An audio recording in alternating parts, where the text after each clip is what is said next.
Baroneasa Clotilde, case, moșii, terenuri și conturi pline cu sute de mii de euro. Asta în timp ce copiii din școlile din sectorul 1 sunt violați și abuzați sexual în timpul orelor de școală.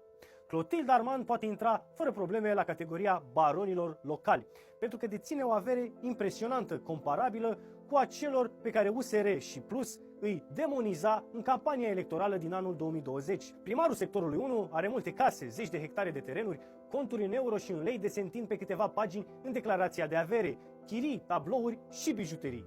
Piesa de rezistență însă o reprezintă o vilă cochetă, aproape cât un palat, undeva în București. Casa doamnei primar ar valora, în opinia experților, circa 4 milioane de euro. Progresismul neomarxist se susține cu cașcaval greu și metode ingenioase patentate de Madame Clotilde.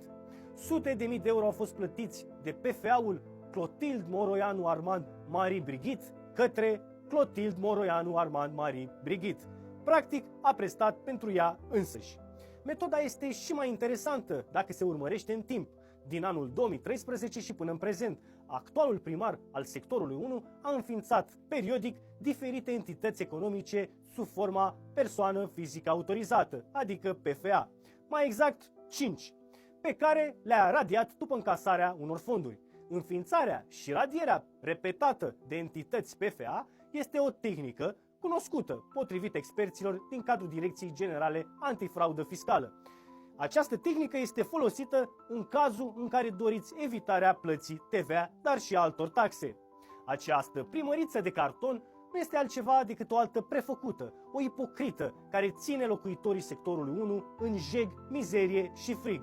Este un baron local răsărit după ploaia de speranțe deșarte a USR.